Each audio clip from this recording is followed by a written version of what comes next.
So, people who are beginners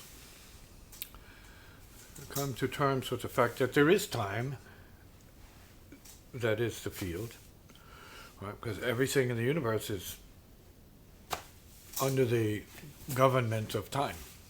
Everything is time cycled. It has its time. Everything has its time. Yeah.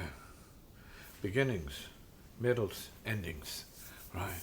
Birth, life, death, universal. For everything that appears, it disappears. Planets appear, disappear. Mm-hmm. Earth someday will disappear, maybe sooner than later. It may be disappearing already before us, and we're seeing signs of that, and we're saying, wow, this is cool. Earth is ready to be reborn, recreate itself.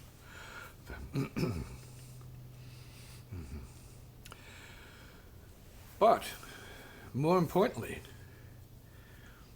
the yogis have taught that there is a causal body, so that astrology is not as important as the causal body. That is the time body, the timeline that's built into us, right?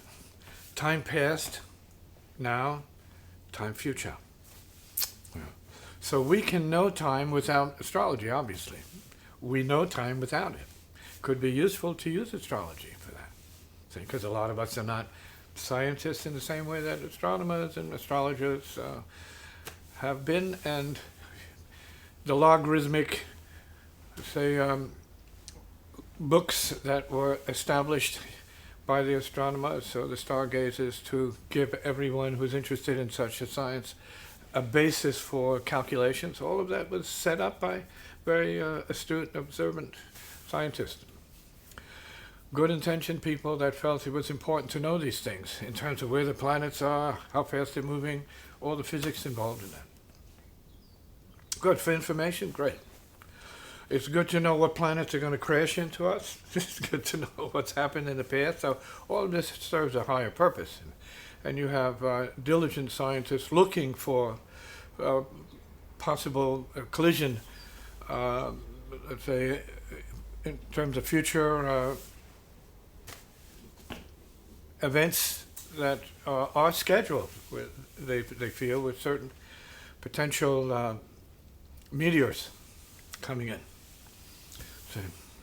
the future.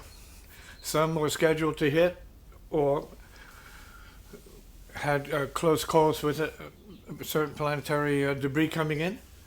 And so we see that there's an important thing that's going on relative to surviving on this planet in the field of, let's say, a very collision-prone universe as it is. Right? These things can happen. This has happened before. Things have collided with the Earth before. We know that. And that can happen at any point when the time and circumstances, when the clockwork is validated. We'll know that date. If it's big enough and if it's not something really crazy that's just kind of like bouncing over other planets and coming in like a bowling ball. So there's good reason to know what's going on as far as that goes.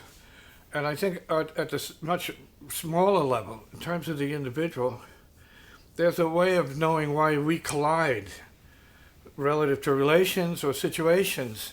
If you start to look at the planetary configurations you were born into, there could be something going on there that could be very helpful to you. There could be information that could also give you a sense of responsibility for why you do certain things, or when you do certain things, and how you do certain things, or why you are drawn to certain peeps, why you shouldn't be drawn to certain peeps, and so on. All of this in terms of attraction and repulsion are actually built into astrologic speculation, examination, consideration, and understanding. Okay. I'm not saying it's true, but it's possible. It may be probable for some people. So, come in.